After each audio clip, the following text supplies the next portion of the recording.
From Karaganda, Kazakhstan, the former 8-year undefeated middleweight champion of the world, Gennady Golovkin, Triple G.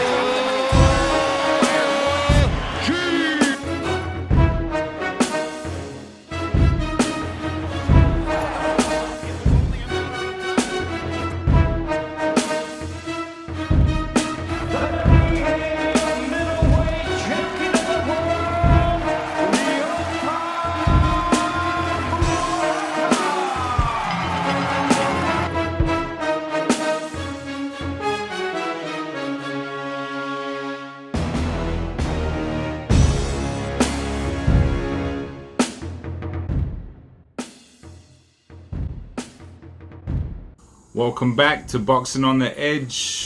Dramatic intro for a dramatic fight this coming Saturday. I think big drama in Japan. This fight is billed as Gennady Golovkin, Triple G, will fight Ryota Murata in Japan. Saturday the 9th of April. Great fight. Hard to see this not being a really good fight, to be honest, just based off of both guys' styles. They don't like to take a backward step, really, for the most part. They like to come forward. They're both courageous. There's quite a bit on the line, especially for Golovkin with that trilogy fight with Canelo. Murata is going to be fighting in his hometown, so there's a lot of pressure there for him. Both champions. So this is a unification fight in the middleweight division. It's a great fight. I like it. Let's talk about it. Let's start with Triple G. Okay, so he's going to be 40 years old the day after the fight. So he's 39 now, and obviously looks like there's been a slide, which is inevitable, you know, the way he was running through people, and you know how many fights he's had as an amateur, and you know, just that, all the training camps, all the wear and tear, and you know, it's inevitable. You can't last forever, and you know, it seems like he's had a little dip. Although, you know, there's the Derenchenko fight. There were people talking about how he might have been a little sick in the lead up to that, a few days before, and he didn't look quite his normal self at all, to be honest. You know, and part of that was probably Derenchenko, but Golovkin just didn't seem to have that killer instinct like he normally does. And against Rolls, he was getting tagged up quite a bit, although he came back and stopped him in the fourth. So he's with Jonathan Banks. Jonathan Banks has been training now for a few fights. Looks like he's getting him to take his time a bit more and just to box a little bit too. The power's there. He's improved his head movement a little bit, which Triple G was always, you know, criticised for, although it hasn't come into play that much. But you know, he's certainly getting to take his time a bit more. Like I said, the power's there, and you know, just take your time and set your shots up and ease into it. And I think that's what Banks has been trying to do to him, because you know, at some point you gotta adjust your style a little bit. All good fighters or great fighters do that. They find a way to reinvent themselves, so to speak. I'm not saying Triple G has totally done that, but it does seem like he's trying to box a little bit and be a bit more patient. So it'll be interesting to see if he can pull that new sort of patience against Murata, because Murata's going to come forward and put it on him, I think. You know, like, let's talk about Murata. You know, so I can't help but think that he's a little bit overrated.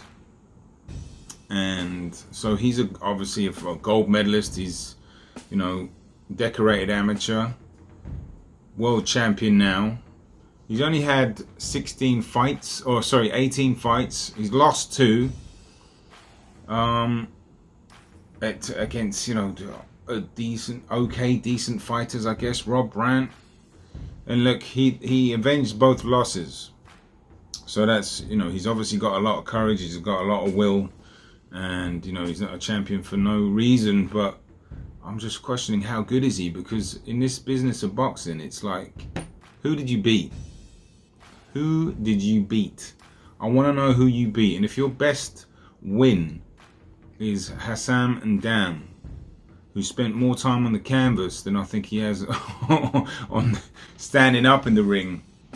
No, look, he's a decent fighter. There's no two ways about that. But he might have the record for being dropped the most out of any of the top fighters currently today in boxing. Like, he's been put over so many times.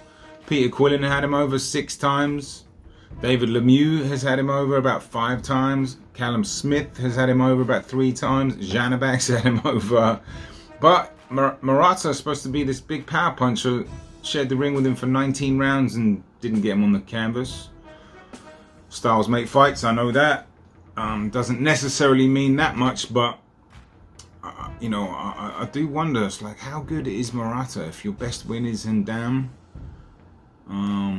You got beat by Rob Brandt. Where are the other names on your resume? Is he really going to be able to hold off Golovkin? Is Golovkin regressed so much that, like, Murata's going to have his way? Murata's a big, strong guy. Very rangy, long. He's got some flaws in his technique. I think that's going to be a little bit of a difference, especially if they're up close. Golovkin's tidier.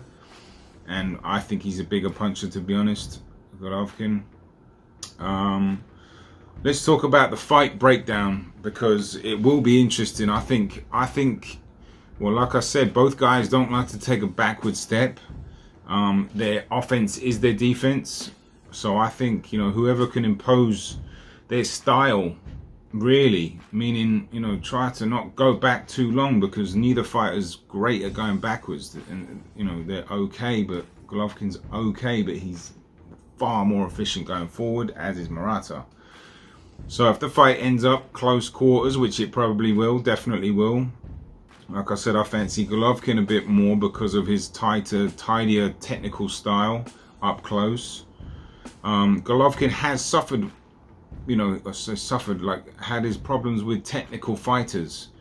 Derenchenko, Jacobs, Canelo. But, you know, Murata's, he's got some technical flaws, and he likes to come and seek and destroy a little bit. So I think that could be interesting, the inside game that will play out. You know, one thing Murata's really good at is the left hook to the body, or he's a good body puncher in general. So, and we know from the Derenchenko fight, that's the only time I've seen Golovkin hurt. I think that's, most boxing fans were a little taken back by that, because he got hurt a couple of times, but one specifically, Derenchenko landed a beautiful body shot, and Murata is very good at that left hand to the body. So that could be an advantage for Murata if he can somehow get that. I think there's going to be a lot of ebbs and flows, and, you know, the fighter trying to impose their style, like I said. So whoever can push who back, and whoever can be more successful in the pocket if they start to exchange up close. I think the jab is going to be important. Golovkin's got a better jab, but Murata's long and rangy, so can he control him a little bit? I think it's going to be fascinating. I think it's going to be very dramatic. I think there's going to be, you know, quite a few savage exchanges. You know, both guys are tough. There's no two ways about that. I'd love to see how good Murata's chin is getting hit by a serious puncher, because, you know, his record, most of his fights were in Japan or China and Saudi Arabia, I think, and, you know, he fought once or twice in America, but he's had the home turf advantage a lot, and he's fought a lot of fighters locally. So how good is he? I don't know. Who did you beat? I always say that. But look, I think in terms of prediction, I do like Golovkin. I think he's levels above Murata. Even if he's on the slide, I think his experience and, you know, just his overall game and his ability, perhaps his technical shots on the inside, if they're close, like I mentioned earlier, will be advantageous. Maybe even his body work could be, you know, there's probably a bit more space under there. But it's really interesting. The style matchup's quite fascinating to me. So I'm going to pick Golovkin on points. I think, like I said, both guys are tough. I don't see Murata getting knocked out. but I think he's going to lose a points decision. I think Golovkin probably might take a few rounds to get adjusted with the range and the length and, you know, Murata's style.